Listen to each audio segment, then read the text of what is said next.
hot food. Look at this burger. This is what is right with America. Right here. Something like that. This is everything that's right with America.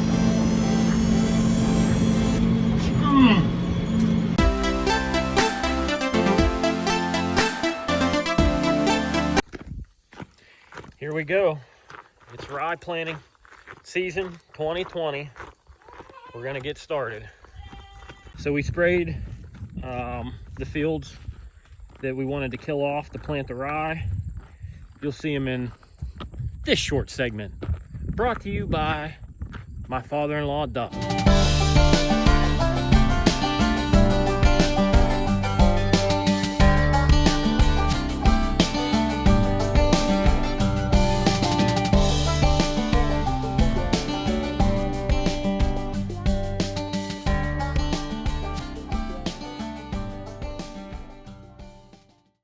All right, welcome back.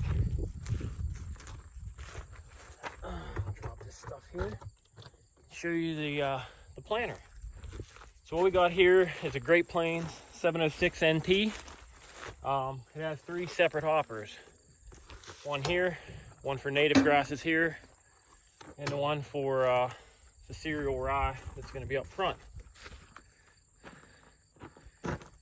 Ta-da!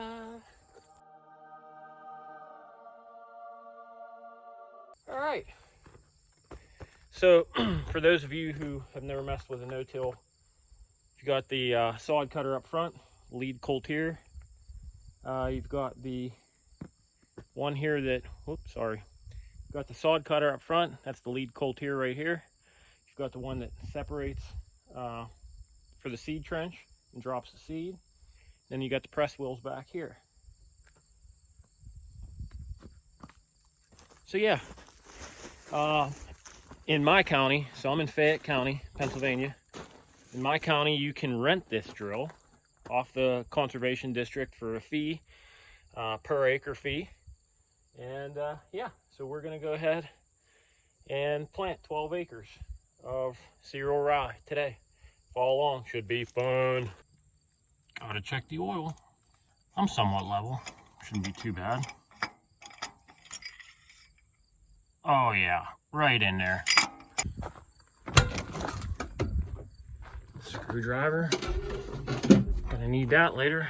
And I'll show you why.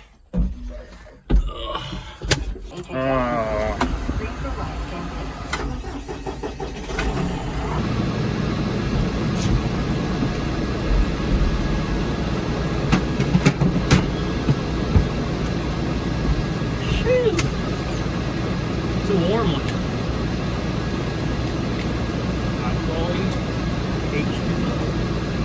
And now the fun part begins. We have to load seed. I don't know. Spin you over here. I don't know how much seed this is going to take. We're going to figure that out together. Whatever you do, please remind me. I got to put that wheel in engage because I can plant all night long and I won't put one seed in the ground. So that wheel runs a chain, and that chain is what runs the seed from the box down into the ground. If you don't engage that, all the work you do is for nothing. Absolutely nothing. So what we're going to do now is back up, and we are going to load seed, and we're going to load seed not using the J&M seed tender or any other kind of seed tender. We're going to load seed with our own 2 hands because that's all we have. As Teddy Roosevelt said, do what you can with what you have where you're at. I can get the side-by-side out. Should probably lower it.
hot one.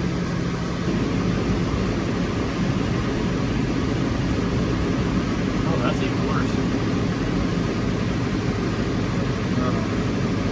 Alright guys, so here's the plan. I'm going to engage the planter and we're going to go. We're going to get it.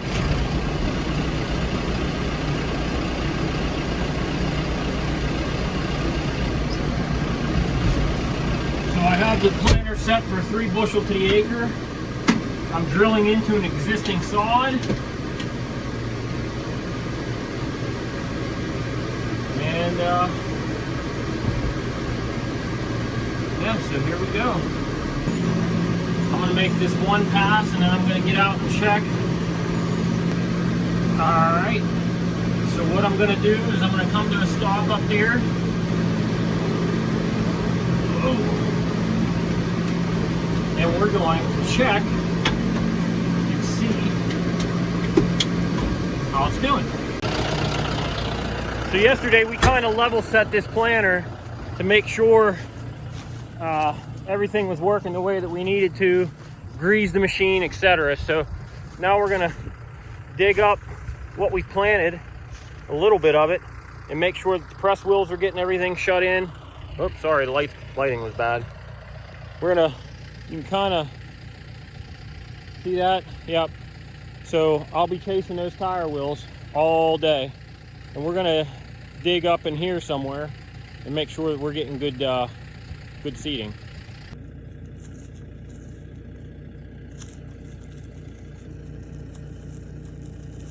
There it is.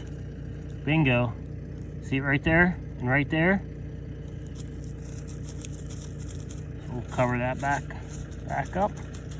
That one's good. We'll go over here and check another one.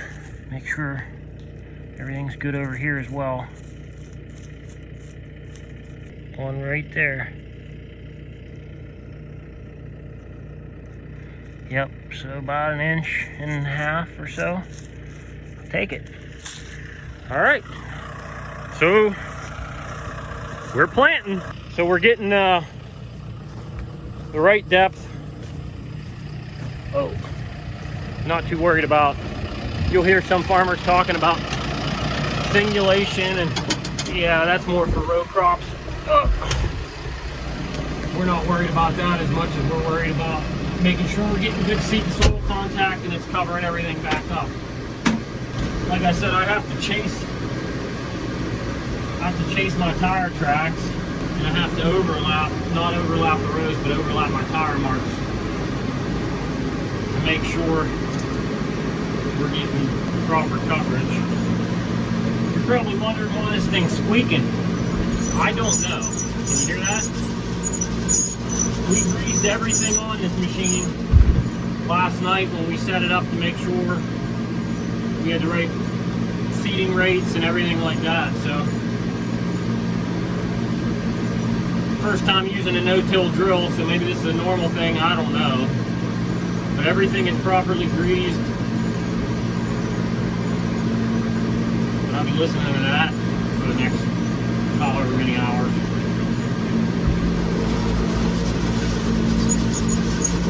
Still squeaking. Not nearly as bad though. The worst part is there's a groundhog hole up here. And I got a plant over it. I can't stop. It's not a terrible hole. I'll slow down.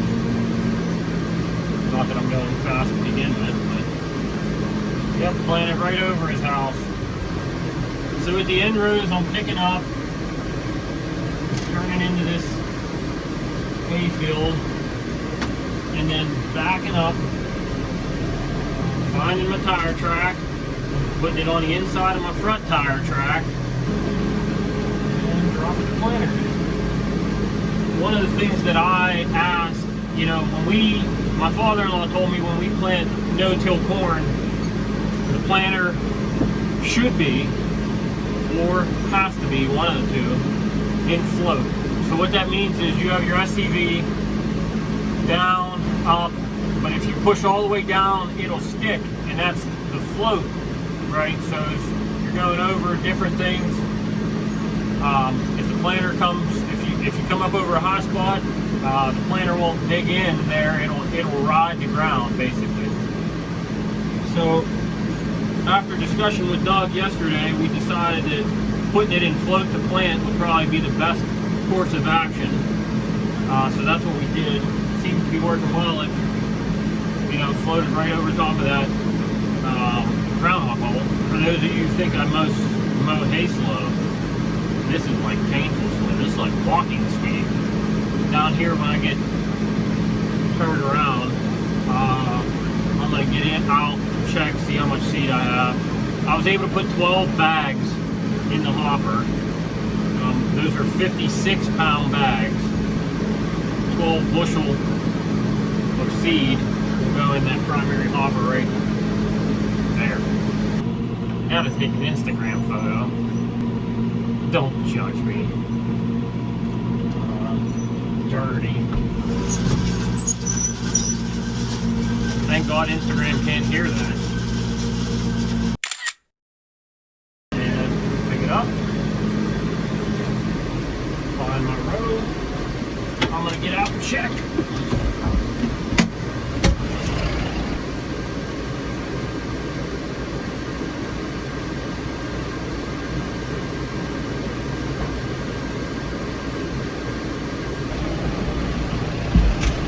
Plenty.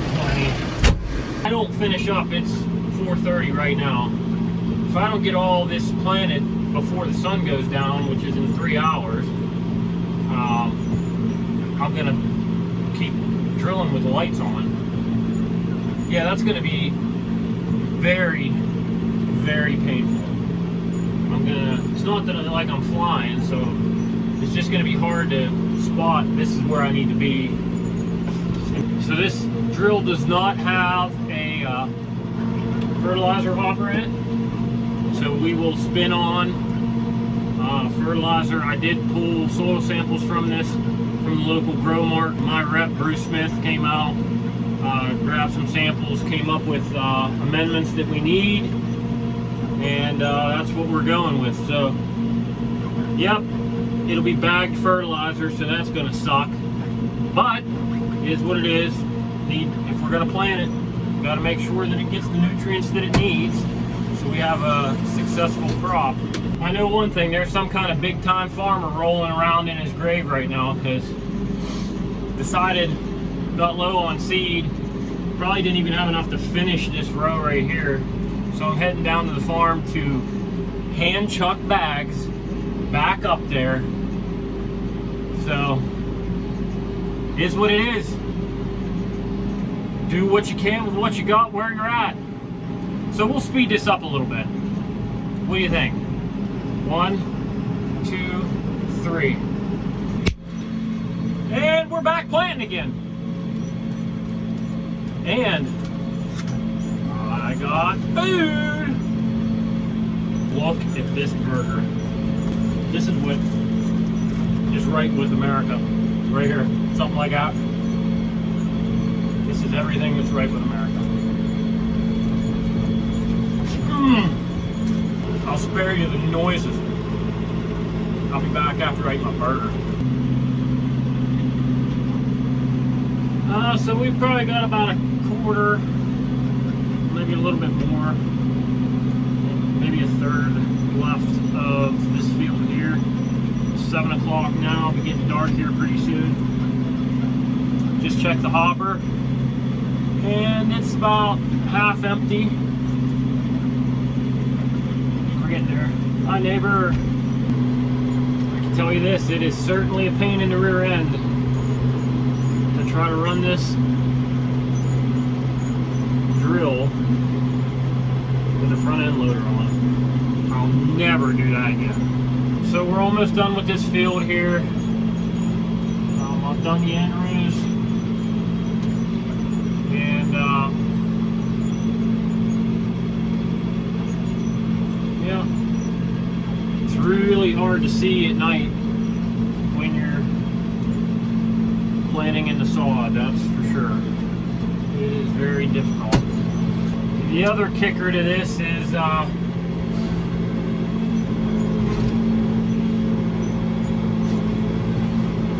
I don't have enough seed. I put this at, I think it was like right around 160 pounds to the acre. So it's a little bit under 3 bushel to the acre,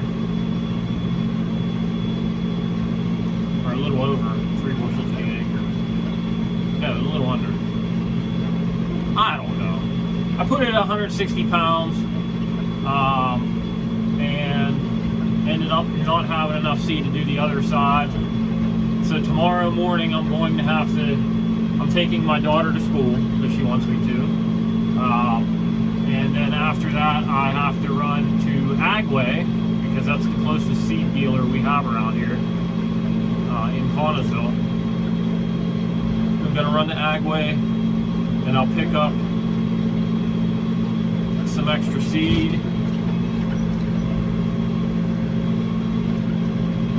I wanted to get it all done tonight. My plan was to finish this tonight, and that didn't work. So it's 8 o'clock right now. I started about 4. So I'll probably have at least 2.5 hours tomorrow to finish up. And yeah, rye plant 2020.